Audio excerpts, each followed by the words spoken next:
নমস্কার বন্ধুরা, রূপকথা চ্যানেলে তোমাদের সকলকে স্বাগত জানাই। বন্ধুরা, আজকে এক বিখ্যাত ভারতীয় অভিনেত্রীর সম্পর্কে জানাবো, যিনি মূলত বাংলা ও হিন্দি চলচ্চিত্রে অভিনয়ের জন্য সুপরিচিত। তার জন্মগত নাম ছিল রমা দাশগুপ্ত, যাকে আমরা সকলেই সুচিত্রা সেন নামে জানি। তাই বন্ধুরা, আজকের পর্বে আমরা মহানায়িকা সুচিত্রা সেন সম্পর্কে সংক্ষিপ্ত আলোচনা করব। ভালো লাগলে সবার কাছে শেয়ার করে দেবে, আর একটা লাইক করে দেবে, আর পাশে বেল আইকনটাকে অবশ্যই প্রেস করে রাখবে, যাতে পরবর্তী ভিডিওর নোটিফিকেশন সবার আগে তোমাদের কাছে পৌঁছে যেতে পারে। তাহলে চলো আজকের পর্বটি শুরু করা যাক। বন্ধুরা, সুচিত্রা সেনের জন্ম হয়েছিল 1931 সালে 6 এপ্রিল ভারতের পাবনা। তিনি ছিলেন পাবনার বেলকুচি থানা ভাঙাবাড়ি গ্রামে এক বাঙালি পরিবারে জন্মগ্রহণ করেছিলেন। তার বাবা করুণাময় দাশগুপ্ত, তিনি ছিলেন একজন স্যানিটারি ইন্সপেক্টর, এবং মা ইন্দিরা দেবী, ইনি একজন গৃহিণী ছিলেন। সুচিত্রা সেন ছিলেন পরিবারের পঞ্চম সন্তান ও তৃতীয় কন্যা। পাবনা শহরে তিনি পড়াশোনা করেছিলেন। তিনি ছিলেন কবি রজনীকান্ত সেনের নাতনি। 1947 সালে বিশিষ্ট শিল্পপতি আদিনাথ সেনের পুত্র দিবানাথ সেনের সঙ্গে সুচিত্রা সেনের বিয়ে হয়। তাদের একটিমাত্র কন্যা ছিল মুনমুন সেন, তিনিও একজন খ্যাতনামা অভিনেত্রী। 1952 সালে সুচিত্রা সেন বাংলা চলচ্চিত্রের সঙ্গে যুক্ত হন। বন্ধুরা, 1952 সালে শেষ কথা ছবির মাধ্যমে চলচ্চিত্রের যাত্রা শুরু হয় মহানায়িকা সুচিত্রা সেনের।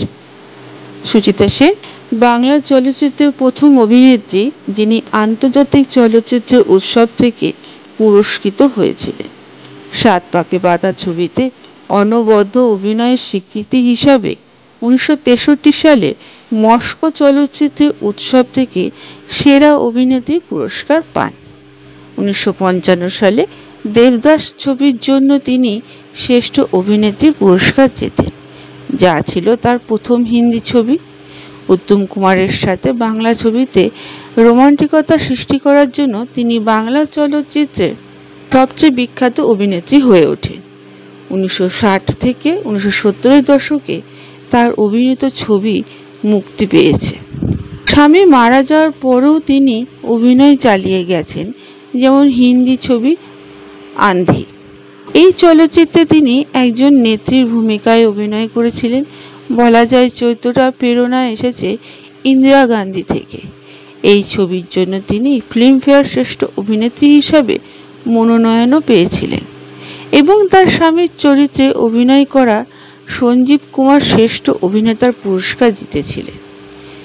হিন্দি চলচ্চিত্রে গুরুত্বপূর্ণ অবদানের স্বীকৃতি হিসাবে প্রতি বছর দাদা সাহেব সম্মান প্রদান করে ভারত সরকার। চলচ্চিত্রের অন্যতম মর্যাদাপূর্ণ এই সম্মানটা নিতে অস্বীকৃতি জানিয়েছিলেন সুচিত্রা সেন। 2005 সালে দাদা সাহেব ফালকে সম্মান প্রত্যাখ্যান করেছিলেন তিনি। সম্মান নিতে কলকাতা থেকে দিল্লি যেতে চাননি বলেই এমন সিদ্ধান্ত নিতে হয়েছিল তাকে। বন্ধুরা, 1978 সালে সুদীর্ঘ 25 বছর অভিনয়ের পর তিনি চলচ্চিত্র থেকে অবসর গ্রহণ করেন।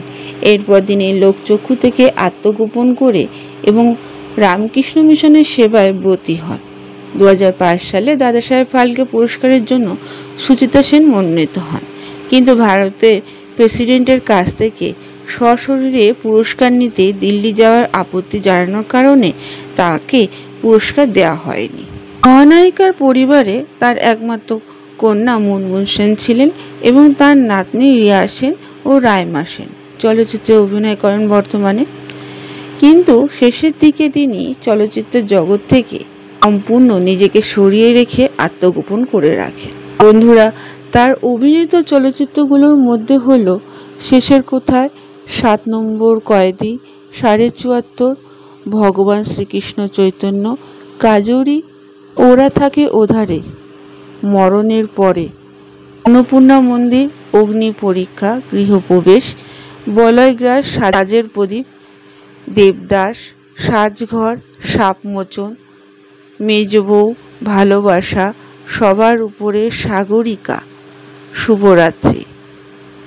শিল্পী আমার বউ, হারানো সুর, চন্দ্রনাথ, পথে হলো দেরি, জীবন তৃষ্ণা, মুসাফির, চম্পাকলি, রাজলক্ষ্মী ও শ্রীকান্ত, সূর্য তরুণ, ইন্দ্রাণী, দ্বীপ জেলে যায়, পাওয়া পাওয়া, স্মৃতিটুকু থাক, বোম্বাইকা বাবু, সপ্তপ্রদীপ, বিপাশা, সাত পাকে বাঁধা, উত্তর ফাল্গুনী, সন্ধ্যা দ্বীপের শিখা, মমতা, গৃহদাহ, কমললতা, মেঘ কালো, ফরিয়াদ, আলো আমার আলো, হার মানা হার, দেবী চৌধুরানী, শ্রাবণ সন্ধ্যা, প্রিয় বান্ধবী, আন্ধি, দত্তা, প্রণয় পাশা।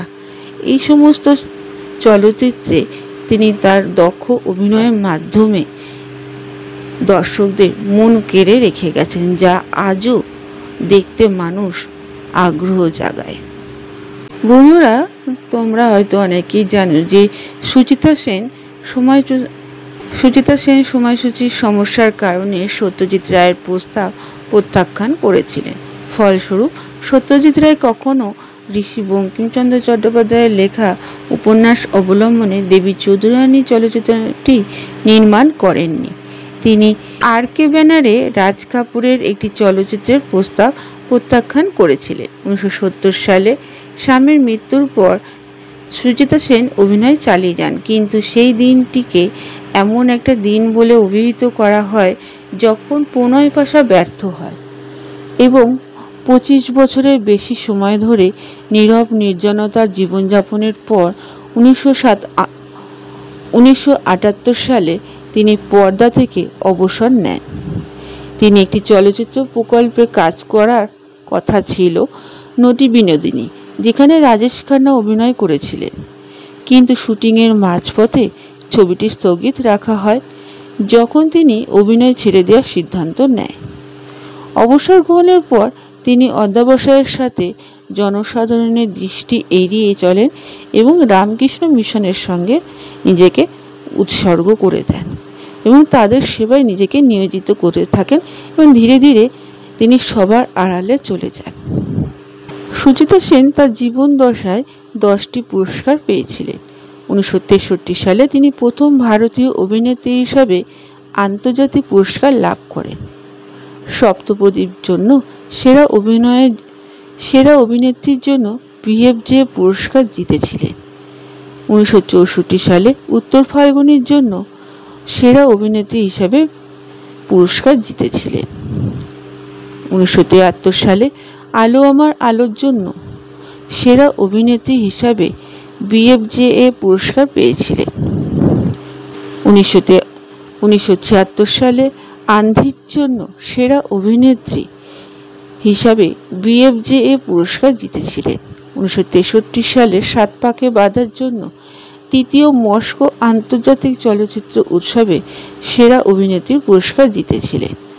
1967 সালে মমতা ছবির জন্য সেরা অভিনেত্রী হিসেবে ফিল্মফেয়ার পুরস্কারে মনোনীত হন।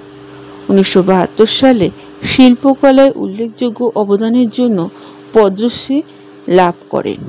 1975 সালে প্রিয় বান্ধবী সিনেমার জন্য শ্রেষ্ঠ অভিনেত্রী হিসাবে ফিল্মফেয়ার পুরস্কার পান।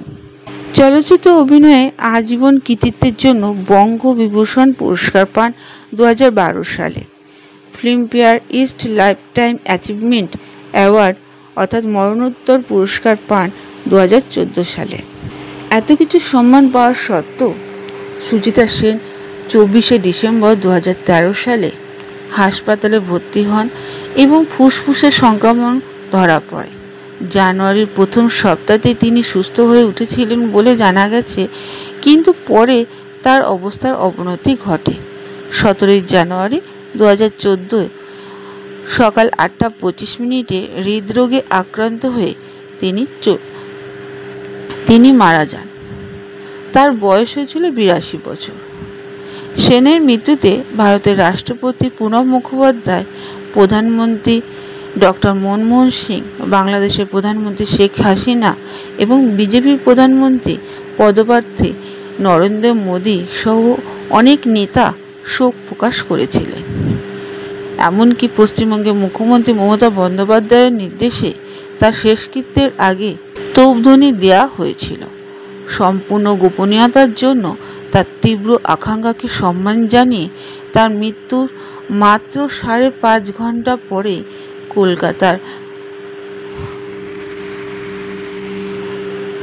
কায়রাটোলা শ্মশানে তার শেষকৃত্য সম্পন্ন করা হয়। তার কফিনটা কালো রঙের জানালা সহ ফুলে সজ্জিত সবজানের শ্মশানে পৌঁছানো হয়। বাংলার সর্বশ্রেষ্ঠ তারকা মহানায়িকা নামে পরিচিত হওয়া সত্ত্বেও তিনি সচেতনভাবে বিস্মৃতিতে পা রাখার সিদ্ধান্ত নিয়েছিলেন এবং শেষ অবধি রহস্যময়ই ছিলেন। যদিও হাজার হাজার ভক্ত তাদের প্রতিমার শেষ ঝলক দেখার জন্য শ্মশানে জড়ো হয়েছিলেন, তার সম্পূর্ণ চিকিৎসা, নির্জনতা ও গোপনীয়তার মাধ্যমে তার শেষকৃত্য সম্পন্ন হয়েছিল। তাই বন্ধুরা, আমাদের মাঝখান থেকে এই উজ্জ্বল নক্ষত্র মহানায়িকা সবার অগোচরে ছেড়ে চলে যায়। তবু তার অবদান, তার অভিনয় দক্ষতা আমাদের কিন্তু মন থেকে সরে যায়নি, আমাদের মনে সারা জীবন থেকে যাবে। বন্ধুরা, আজকের পর্বটি এখানেই শেষ করলাম।